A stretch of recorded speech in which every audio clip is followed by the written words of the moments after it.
So good morning, good afternoon, and good evening to all of our listeners all over the world. I'm Barry Miller, your host of the RevAmp podcast. Today, I have Robert Fulkerson. He is the CEO and president, I believe one of the founders, right, of RJ Reliance, a consulting firm for HCM products. We'll talk more about that. I'll have Robert talk more about that because he can talk about his company much more than I can. So Robert, welcome to the show. Thank you, Barry. Thanks for having me on the show. Really appreciate it. Yeah, absolutely. My pleasure. Our pleasure. So tell us a bit more about your background and the company that you founded, I think 17 years ago, right? Yeah, sure. So my background has been principally in IT, information technology. Started the company, as you mentioned, in 2005, recognizing that there was a very particular need in the industry to have skilled resources, primarily amongst that HCM niche that you kind of referenced, and HCM being human capital management, right? So if you think about every system that companies use to manage their employees, whether it's their human resource systems or the HR solutions to onboard employees, to record them, all the way to payroll, where individuals being paid, time and labor management systems, learning management systems, talent management systems. So that full gamut or that full ecosystem of tools that a company might use to manage their employees are the systems that we work with. And primarily our clients today are more, we would consider, more enterprise traditionally. So we work with companies typically with 1,000 employees or more. Because typically their complexity needs are around these systems is much greater than, say, a new startup with maybe 25 employees. Usually 25 employees is manageable for an organization. Once you start kind of continuing to increase the number and size, that complexity increases, and usually our clients need that additional support. Yeah, no, absolutely. Definitely, we were discussing before I pressed the record button, humans are important. Human capital is important. Companies are running on humans. And so it's great to see that companies, one, are going out of their way to hire someone, and that they understand that it needs effort, and that there needs to be effort that goes into the people that they hire. So I'm happy that you're able to help them, and I'm happy that companies are addressing their needs. So that's fantastic. Yeah. So we could go many different ways into this podcast. I think one place I wanted to start, though, was about some of the work that you're doing for your clients. And we can also talk about the trends of the last 17 years of HCM. But even though not all of our, I think there's going to be some patterns that you've seen that will also reflect the RevOps function for any type of company that's listening to this podcast. And one thing specifically I think is interesting is that tech consolidation or tech, I'm trying to think of the word, but that companies have used to sell one platform. Now they sell siloed products like the best of class of X or best of class of Y. Now companies are trying to reconsolidate also. To use an interesting comparison, like WeChat, for example, in China, they have everything in one app. Versus like WhatsApp was the best at messaging, and now they're adding products back again. So it's kind of like just a different philosophy on like have everything in one thing versus have everything in 100 or 20 siloed products. So tell us maybe about the trends that you've seen in the HCM, because I'm sure other people have seen similar trends in markets that have existed for at least 20 years. And how you guys alleviate those needs of that consolidation versus not consolidation versus best of class versus one platform. Yeah. So you threw a lot out there. So we'll go step by step as it comes. So yeah. Yeah, fair enough. So I think you kind of alluded to what kind of trends that I've seen, at least here at RJ Reliance, and even before, as part of my career as an IT professional. So really what's happened over the last, say, 20, 30 years has really been this change of availability of solutions and the ability to quickly implement solutions in this particular space compared to what you could do 3 decades ago, right? So that being that traditionally you would have had to use, if you're 1,000 employees or more, an enterprise platform that usually encapsulated a bunch of these different products in one. And companies were kind of low to the idea of trying to break out different pieces because it incurred incredible amounts of expense and time to implement. So fast forward to today, or certainly over the last 5-10 years, with the internet, with faster speeds to be able to connect to the internet, there's a lot of SaaS-based, software as a service, cloud-based options. And so what's happening is you have nimble players that can come in and solve very particular needs for a client and specialize in that area. And with that comes a lot of options for a client to be able to say, I want best in breed for this particular HR platform better mirrors kind of our current needs and growth expectations versus this other product, but this other product has a better payroll solution or better learning management, so on and so forth. So they're able to go and kind of pick and choose. But obviously at the same time, there's the biggest challenge with all of these different solutions is how do I integrate with them, right? Because ultimately you have master sources of data. So for instance, your employee indicative data usually is coming from your HR solution, right? But all of that can flow down to the other products. And so that is one area that we specialize in amongst others, but is being able to integrate, provide an agnostic solution to be able to integrate these platforms. And the reason I throw out agnostic is that a lot of these products will have kind of innate integration capability, but the reality is that integration capability is usually the strengths of that tool are usually only around that product in and of itself. So can you get data out of an HR platform that has some of that capability? Yes.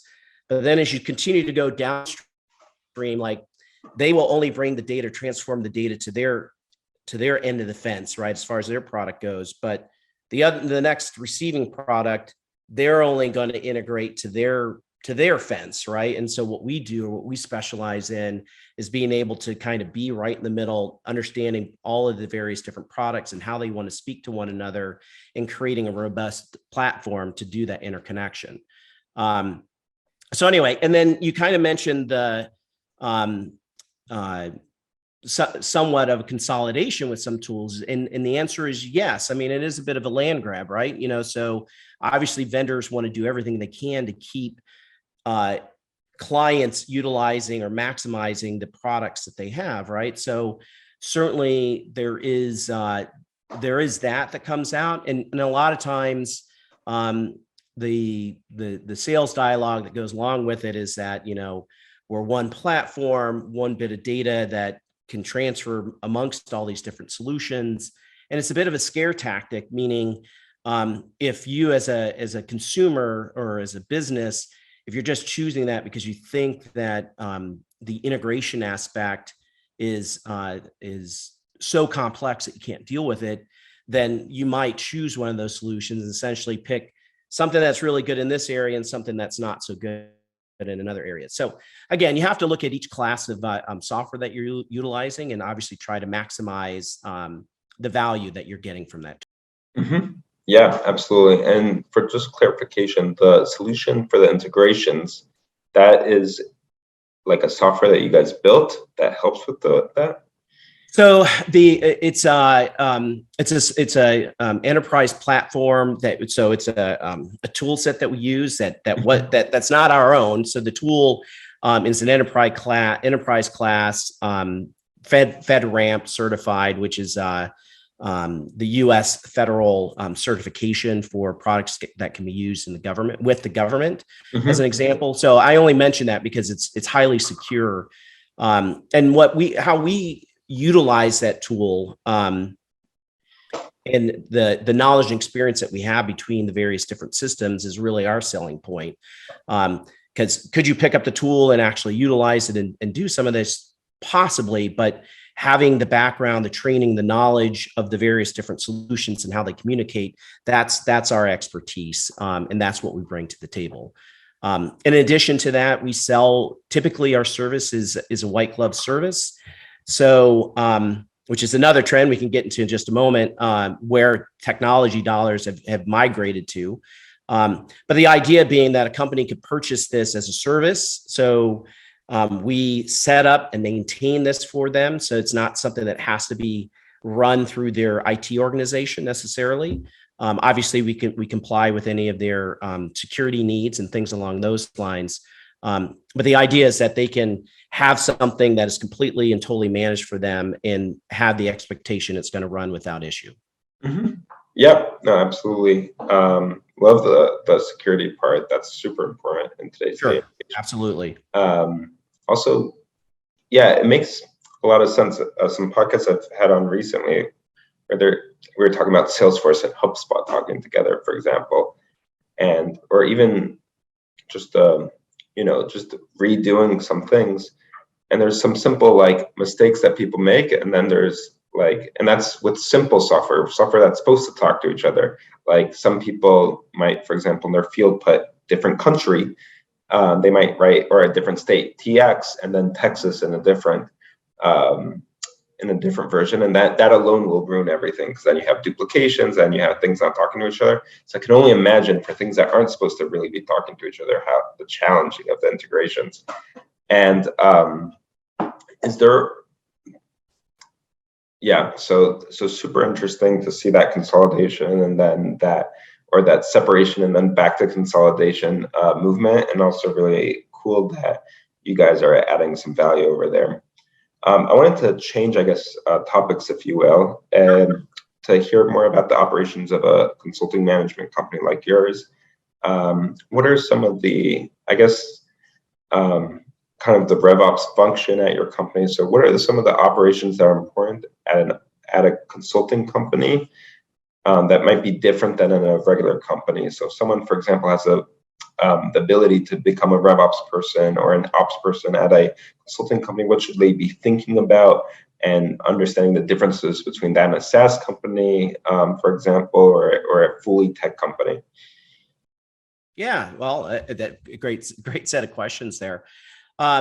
So what I would say for a consulting company in general, there's two main areas that we measure for our own employees. And one is, obviously goes without saying, customer satisfaction, right? So all of our employees have are very high caliber, have a lot of industry experience, and have worked with a variety of different clients, and in a multitude of different industries. Because again, as I mentioned earlier, we focus on a horizontal niche. So as far as the vertical industries that we support pretty much everything from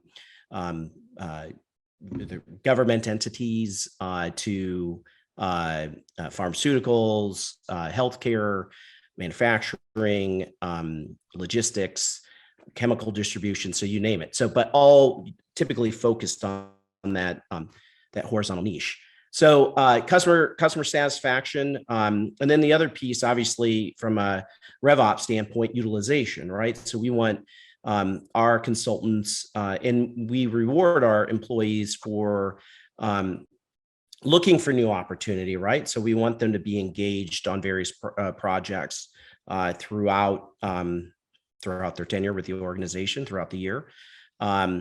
So that's obviously a big component. And the other aspect that goes with that is organization. So we have some professional service automation tools that allow us to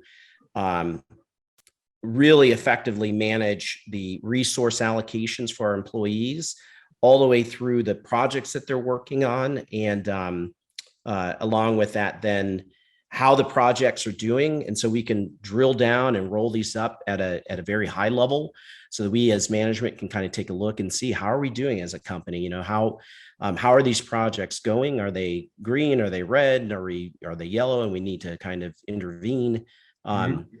So, and it basically, it handles that all the way to recording of their time and hours and milestones and projects, tasks, all the way to billing our clients. So it's pretty sophisticated from that standpoint. And thematically, you'll hear me say a lot probably throughout the rest of this podcast, we're all about providing automation and optimization. I mean, that's really what we do as far as working with these tools to be able to, and with our clients, evaluate their processes and look at how can we make things better, right? And so we use that same kind of principle internally, like how, when we're looking at very manual tasks, how can we do that in a more efficient manner so that we can continue to grow and be more efficient and potentially apply those same skills to our clients. Yeah, no, absolutely. It's always a pleasure to see companies actually practice their own principles that they preach. I know personally that sometimes I give advice and then I don't listen to my own advice. Organizations do the same thing, that maybe their marketing gives the advice or they talk about it and then they forget to do it themselves or don't even use their own product. That's the funny time sometimes. Right. So it's great to hear that you guys are eating your own dog food, I think is the phrase, right? Right. So I really want to hone in on the last piece that you're talking about, the automations. Maybe we could you could go deeper into that, because that is like, one, it's interesting for multiple reasons. One, it could actually help a CS team, for example, customer success team, a RevOps person at a SaaS company. It sounds like it's something that it could build for the CS team. So it's helping not just consulting companies, but also obviously any person working at a consulting company. I feel like that's super critical and super important, is to be able to measure the projects that you're working on with your clients. So I guess we could start with the why. Why is it important to measure it? I can take a few guesses, but I'd love to hear from you why your team focused on doing that.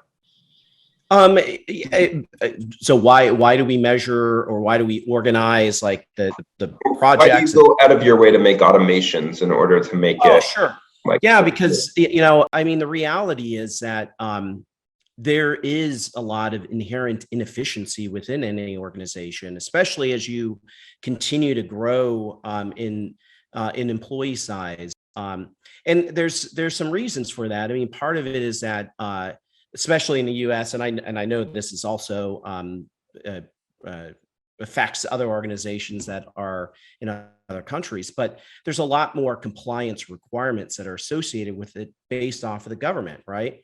So whatever government entity, whether it's a federal type of or federal level of government, or in the U.S. states to local, the complexity continues to increase as far as what you need to do. So with that complexity usually comes a lot of manual processes to intercede to account for that. And then it's usually something that goes on the wayside and continues to compound as you continue to grow, or you do mergers or divestitures or whatever it is. It continues to compound because you end up having this kind of legacy process that doesn't match your current needs as an organization. So what we do and why it's so important is that there's a lot of additional dollars that are being spent, additional resources being thrown at these tasks that in a lot of ways can be automated and helps a company streamline, meet their legal or compliance requirements, and then in addition to that, allows them to scale more easily, right? Because as they continue to grow, things will continue to get more and more complex, which kind of comes back to that feedback cycle. So if you're able to nip it in the bud and essentially start addressing it sooner than later, then it's less resources you're going to have to commit to that, and it makes it so that you can scale much more efficiently. And today, that's the big thing, right? I mean, it's the expectation is that companies can be agile, that they can do things more quickly with information, with technology. And it's funny because, again, like, even though that's the case, we're 2022, every organization we go into, we basically work through their processes and say, oh, this is a very manual process for you, prone to error, which puts you at legal risk. Maybe this is something that we can work to help fix for you. Yeah, no, absolutely. Yeah, it makes a lot of sense. So I want to focus now on some of the automations that you're doing as a consulting company for yourself, for your own internal team. Sure. That you mentioned that, like, I think it was the third piece of the three things that you elaborated on before, was that like people don't even need people, like their time is tracked and their billing is forwarded to the company. Maybe you can go deeper into that, what you built there, and maybe if someone wants to duplicate it, not to compete with you, but for their own CS team or for their own consulting company, we can even go as technical as you'd like to go. Yeah. So the big piece you run into as a consulting company is that, especially, so we have currently, and we're a small business generally, but we have about 40 employees, and but we're also fast growing. So I mean, we fully anticipate that we'll be at least double in size this time next year, if not larger. And we have independent consultants too. So the 40 is just ours, and then we have more independent consultants that we use.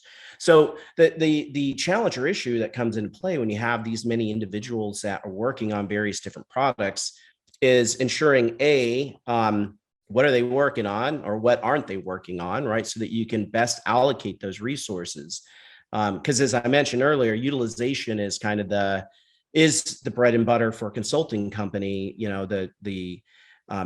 Typically these individuals can be billing by the hour, or they can be billing by the project or project milestone. But at the end of the day, you need to be able to track that information. And then what happens from there is that, so you need to be able to engage them as soon as the sales opportunity is closed, right? Or maybe even during the sales process, during the pre-sales process.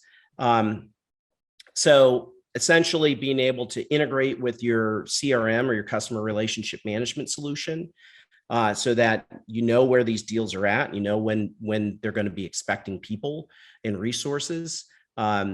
So that was the reason that we went this route, is that the complexity, it compounds and it becomes exponential almost when you're managing, a large number of projects across a variety of different clients.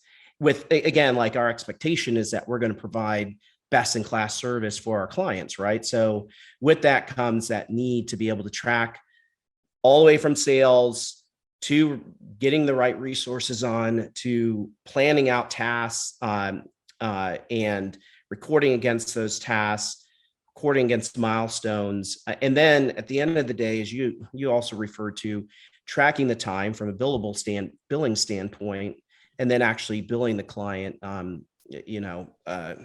whatever kind of pay period frequency or pay frequency that you've established contractually. So yeah, I mean, it's really kind of peeling back your processes, looking at them and figuring out, like, how can I ensure that all this data is flowing lockstep with one another, so that from sales or pre-sales all the way to actually executing the project and invoicing the client, that all of that is seamless. And so that's what we've created for our team. It's awesome. So it sounds like even like a forecasting kind of like. Oh, the forecasting too. Sure. Right. I mean, you can forecast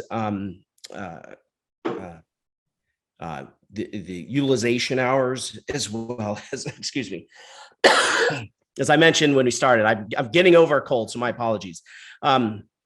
But in any event, yeah, so you can utilization hours, utilization, billable rates, and things like that are all things that we're able to really look at in fine detail. Because the other thing I didn't mention is that the other big belief that we have is that, the reality is that in this time that we're in a data transformation era, right? So for some of your listeners out there, they may remember pre-internet to internet, right? Brick and mortar to your internet cloud-based organizations. Well, we're in a similar kind of major transformation that's happening right now, and that's the preponderance of all this data and information.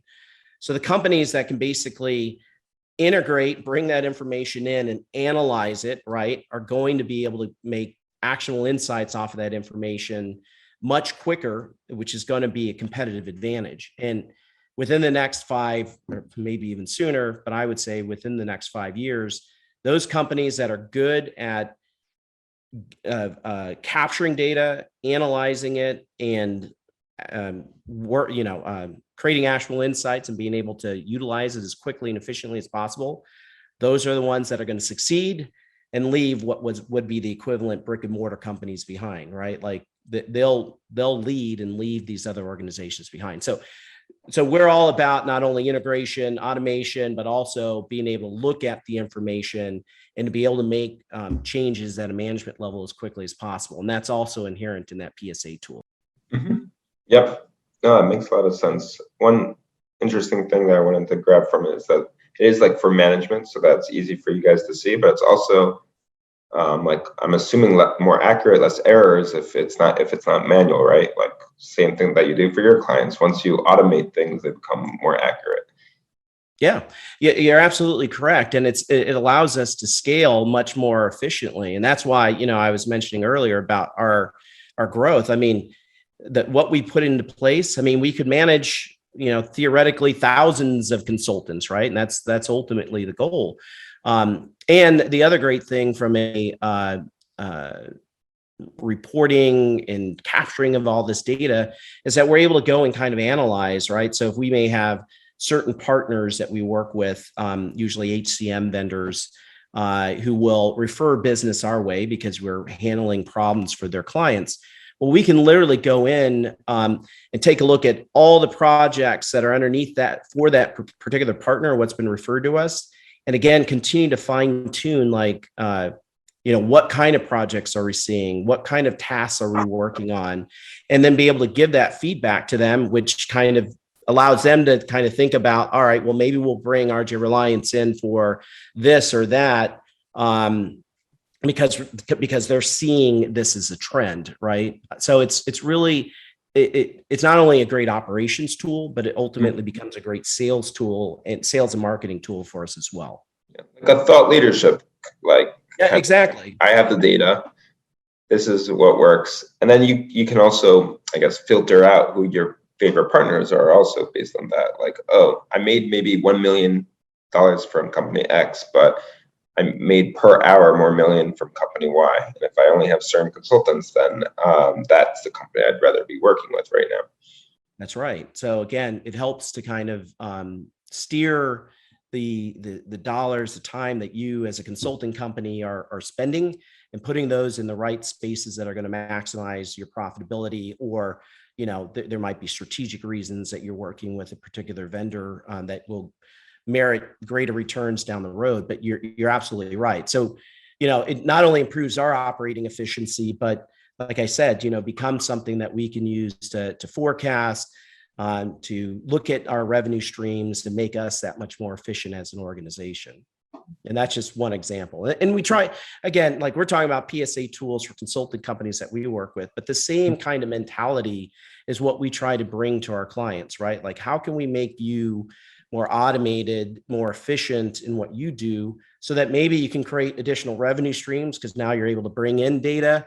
Or the other aspect, which you kind of alluded to even for us, is now you can trust your data more because you don't have somebody that's manually keying it in, right? So, and that's also a challenge or issue for some organizations, is they don't trust trust what they're seeing because, excuse me, sorry.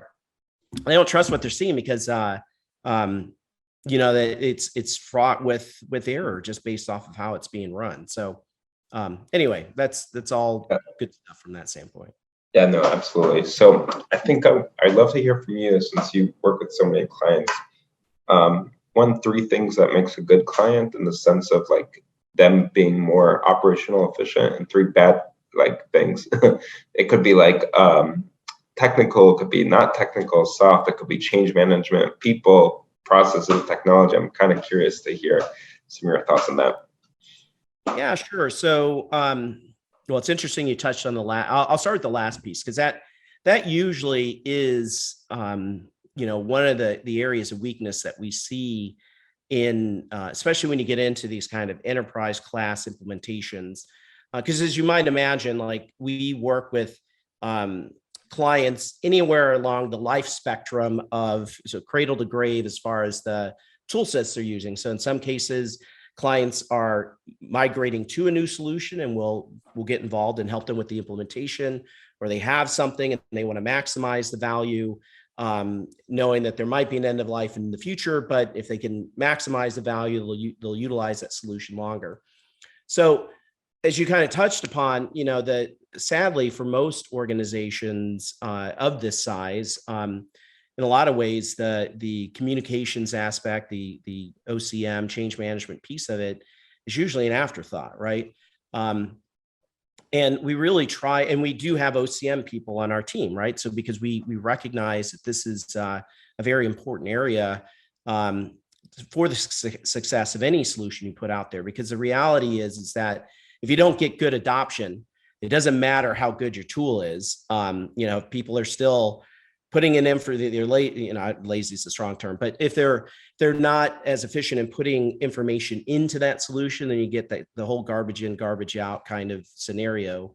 And it can really kill an implementation, right? If you don't get good adoption. So that's one of the things that we strongly encourage and suggest is that there's planned communication that's going out from the key stakeholders to the remaining stakeholders within the organization, that there's thoughts around training. How are we going to get these individuals up to speed on the changes that are coming? And that usually it's customized.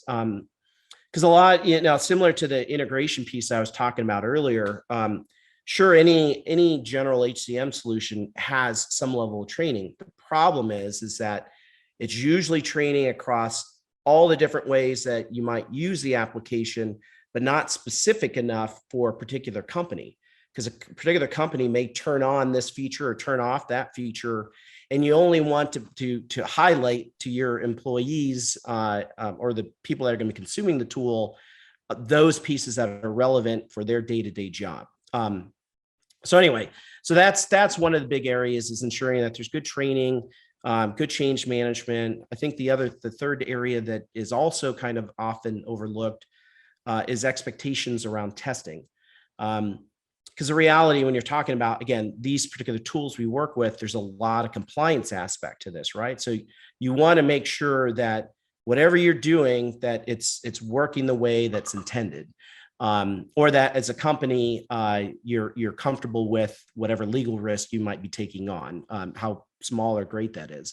So testing is also an area that, in some ways we feel like we have to help lead or, hold the client's hand to get through that process. And one of the things that we do offer, because we have both technology consultants and we have business side experts, so professionals that actually can have and can run these kind of operations, whether it's HR, payroll, or time and labor management.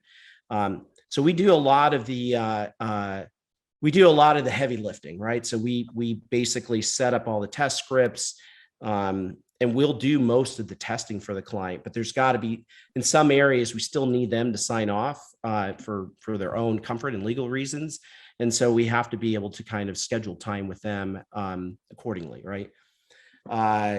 So those are those areas. And so the other question was generally the three things for a good client. So a good client that kind of understands the complexity of that. And I think generally, so the other aspect I would say is that a lot of times clients underestimate their own involvement or need to be involved with these implementations. And that goes outside of even like utilizing us specifically for maybe configuration and just implementation in general. Because the reality is that the people that are going to ultimately utilize this on a go-forward basis are those people that are doing the day-to-day run support for these tools, right?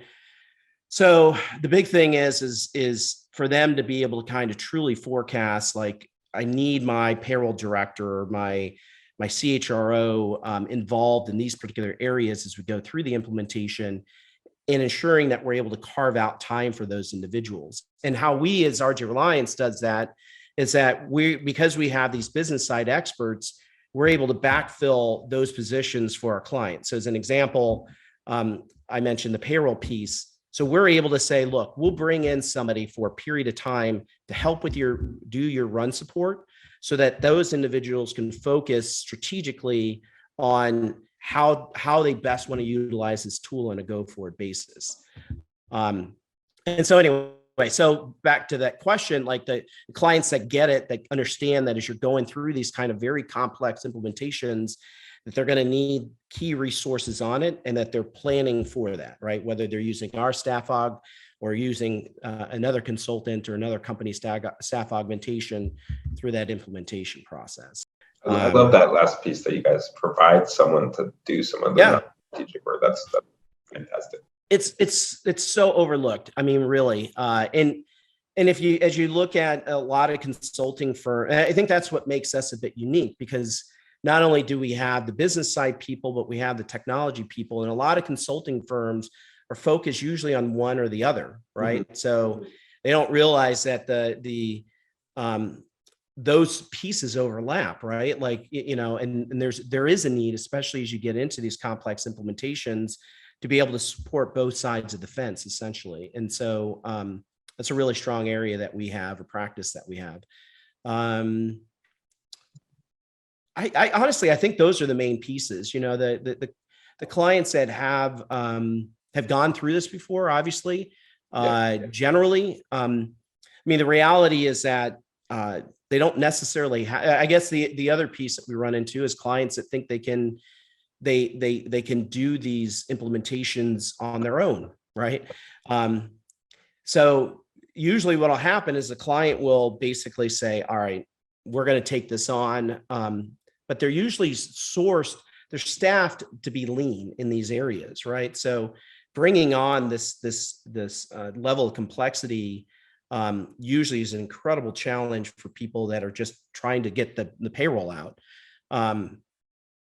So from that standpoint, really being able to use a third party that this is what because the reality is the people that are doing the implementation are not really the resources that you need to do day-to-day run support, assuming the implementation went well, right? So there's different types of employees in a company that unless you're doing this kind of work, you're not going to have those kind of employees.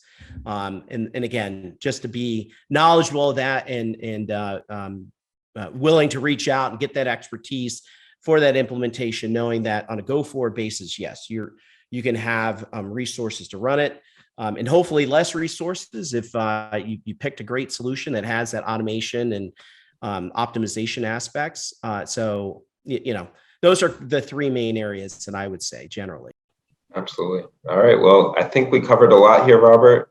I really appreciate your time. We covered people, we covered technology, we covered processes, we got automation and consulting for your company, consulting for your clients. So we got it all in this podcast. So thanks again for your time. It was a pleasure to meet you and over Zoom. I was going to say in person, but in person, in video over Zoom. And I'm looking forward to staying in touch.